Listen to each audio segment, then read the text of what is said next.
Hello అందరికీ ఎలా ఉన్నారు? అందరూ బాగున్నారు కదా? ఇది నా సెకండ్ వ్లాగ్. ఈరోజు నేను నా సెకండ్ వ్లాగ్ని పోస్ట్ చేయబోతున్నాను. ఫస్ట్ వ్లాగ్ చూశారు కదా, అందరికీ నచ్చిందని అనుకుంటున్నాను. మా అమ్మతో కలిసి భైరవకోన ఇంకా సింహాచలం వెళ్ళింది. అండ్ ఇప్పుడు నా సెకండ్ వ్లాగ్ ఏంటంటే మా ఫ్రెండ్తో గర్ల్ ఫ్రెండ్స్ డే రోజు బయటికి వెళ్ళాను అనమాట. సో అదొక కామెడీ థింగ్. బట్ ఏంటంటే వి ఎక్స్ప్లోర్డ్ సమ్ స్పిరిచువల్ థింగ్స్ కూడా.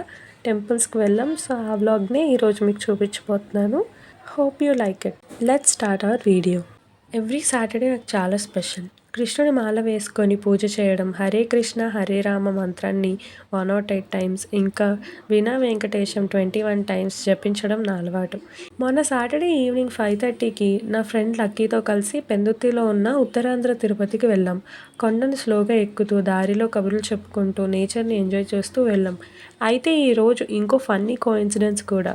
August 1st సాటర్డే, అది గర్ల్ ఫ్రెండ్స్ డే అంట కదా. So technically me and Lucky are girls who are friends, అంటే గర్ల్ ఫ్రెండ్స్. అందుకే మా outing automatically girl friends date అయిపోయిందంట. వెళ్తూ ఉండగా అక్కడ 12 జ్యోతిర్లింగాలు, అంటే చిన్న చిన్న టెంపుల్ యూనిట్స్ లాగా ఉండే టెంపుల్స్ కనిపించాయి. వాటిలో 12 జ్యోతిర్లింగాలు ఉన్నాయంట. వాటితో పాటు రాసుల పేర్లు కూడా ఉన్నాయి. అన్ని జ్యోతిర్లింగాల్ని విజిట్ చేయడానికి అందరికీ టైం, బడ్జెట్ లేదా ఫ్యామిలీ రీజన్స్ అనేవి అడ్డుపడవచ్చు. అంటే సాధ్యం కూడా కాకపోవచ్చు. ఇక్కడే వాటిని దర్శించుకునేలా ఏర్పాటు చేశారంట. నా ఫ్రెండ్ నాకు ఎక్స్ప్లెయిన్ చేసింది ఏంటంటే, ఏ రాశి వారు ఆ జ్యోతిర్లింగాన్ని వాళ్ళ జీవితంలో ఒక్కసారైనా విజిట్ చేయాలంట. ఆ పుణ్యం ఈ ఒక్క గుడికి వెళ్తే అందరికీ దక్కుతుందని నాకు అనిపించింది. అక్కడే వినాయకుడు, కుమారస్వామి, ఇంకా కాలభైరస్వామి టెంపుల్స్ కూడా ఉన్నాయి. వాటిని కూడా దర్శించుకున్నాం. అలా కొండపైకి వెళ్తూ చివరికి శ్రీ వెంకటేశ్వర స్వామి టెంపుల్, అదే ఉత్తరాంధ్ర తిరుపతికి చేరుకున్నాం. దర్శనం ఇంకా స్టార్ట్ కాలేదని వెయిట్ చేస్తూ నేను ప్రతిరోజు ఇంట్లో వేసుకుని పూజ చేసే నా జపమాల గుడిలో వేసుకొని హరే కృష్ణ మంత్రాన్ని ఇంకా వీణా వెంకటేశం మంత్రాన్ని కంప్లీట్ చేశాను. తర్వాత చక్కగా దర్శనం చేసుకొని భజనల్లో పాల్గొని అన్నప్రసాదం తీసుకోవడానికి వెళ్ళాం. ఇంతలో మా అమ్మ సర్ప్రైజ్గా గుడికి వచ్చింది. మేము ముగ్గురం కలిసి దర్శనం చేసుకున్నాం. అక్కడ చిన్నపిల్లలు దేవస్థాన పనుల్లో హెల్ప్ చేస్తుంటే చాలా క్యూట్గా ఇంకా చాలా హ్యాపీగా అనిపించింది. గుడిని ఎక్స్ప్లోర్ చేసి కొండపై నుంచి చూస్తే పెందుర్తి సిటీ లైట్స్ అన్నీ చిన్న చిన్న మినుగురు పురుగుల్లా కనిపించాయి. ఆ వ్యూ నిజంగా ఎక్స్ట్రాడినరీ. ఫొటోస్ కూడా తీసుకొని ఆ బ్యూటిఫుల్ మూమెంట్ని ఎంజాయ్ చేసాం. తర్వాత కొండ దిగినప్పుడు మా అమ్మ అక్కడే మా కోసం వెయిట్ చేస్తుంది. మేము ముగ్గురం కలిసి సుజాత నగర్ అలివేలు మంగమ్మ తల్లి టెంపుల్కి వెళ్ళాం. అక్కడ జనాలు చాలా తక్కువగా ఉండటంతో చాలా పీస్ఫుల్గా ఉంది. అమ్మవారు చాలా బ్యూటిఫుల్గా అలంకరించి ఉన్నారు. దర్శనం చేసుకొని తీర్థం ఏమో కర్పూరం నీళ్ళు ఇచ్చారు, తీసుకున్నాము. పక్కనే చిన్న చిన్న పిల్లలు క్లాసికల్ డ్యాన్స్ నేర్చుకుంటున్నారు. ఆ గజ్జల శబ్దం, చల్లటి గాలి, నేచర్, ప్రశాంతమైన అట్మాస్ఫియర్ కలిసి అక్కడ డివైన్ ఫీలింగ్ని బాగా పెంచాయి అన్నమాట.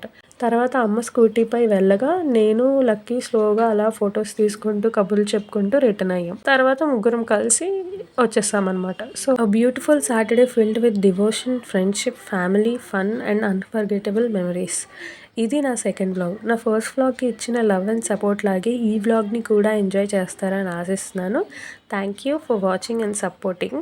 అండ్ ఇంకో విషయం ఏంటంటే, అలా రిటర్న్ అయినప్పుడు మమ్మీ మా ఇద్దరిని అక్కడ మెయిన్ గేట్ దగ్గర దింపేసి మా మమ్మీ ఏమో వెళ్ళిపోయిందనమాట. మేమిద్దరం ఏం చేసాం, ఖాళీగా ఉంటే డే కంప్లీట్ అవ్వదు కదా. అప్పటికి టైం ఒక 8 అయి ఉంటుంది మేబీ. సో ఆ టైంలో ఏదైనా కొత్తగా ఏమైనా చేయాలి అని చెప్పేసి తర్వాత అలా స్లోగా అటు ఇటు అటు నడుచుకొని లాస్ట్కి అంబికాకి వచ్చామన్నమాట. వచ్చి కంప్లీట్ చేయాలి కదా డేని. సో ఇద్దరం కలిసి సోడా తాగాం. సో అక్కడితో మా డే అనేది కంప్లీట్ అయింది. And that to it's funnily girl friends date అనమాట. సో ఇలా మా గర్ల్ ఫ్రెండ్స్ డే అండ్ మా సాటర్డే అనేది కంప్లీట్ అయింది August 1st. లాస్ట్ టైం లాగే ఇది కూడా డిఐఎంఎల్ వ్లాగ్ అనమాట, day in my life. So ఆ వ్లాగ్ ఎలా అయితే ఇష్టపడారో ఈ వ్లాగ్ కూడా అలాగే ఇష్టపడతారని అనుకుంటున్నాను. కాన్సెప్ట్స్ ఏమైనా, అంటే స్పిరిచువల్ థింగ్స్ అయినా కూడా స్పెండ్ చేసిన మూమెంట్స్ అనేవి డిఫరెంట్గా ఉంటాయి కాబట్టి సో రెండు మీకు నచ్చుతాయి. ఈ వీడియో కూడా మీకు నచ్చుతుంది. ఇలాగే మీరు సపోర్ట్ చేస్తే నేను ఫర్దర్లీ వ్లాగ్స్ కూడా చేస్తాను. సో ఇలాంటి వ్లాగ్స్ నేను ఇంకా చేయాలంటే మీ సపోర్ట్ అండ్ మీ లవ్ అనేది ఇలాగే కంటిన్యూ అవ్వాలి. మీరు ఎంత సపోర్ట్ చేస్తే నేను ఇలాంటి వీడియోస్ అనేవి ఇంకా అంత కంటిన్యూ చేయగలను. ఇలాంటి వీడియోస్ మీకు ఇంకా రావాలి అనుకుంటే మా ఛానల్ని సబ్స్క్రైబ్ చేసుకోండి. అండ్ ఖచ్చితంగా పక్కనే ఉన్న నోటిఫికేషన్ బెల్ని ఆన్ చేసుకోండి. సో దట్ నేను చేసే ప్రతి వీడియో అనేది మీకు అప్డేట్ కింద వస్తుంది. అండ్ లైక్ షేర్ కూడా చేయండి. అండ్ ఇలాంటి వీడియోస్కి stay tune to Honey and Hasi creations. Thank you.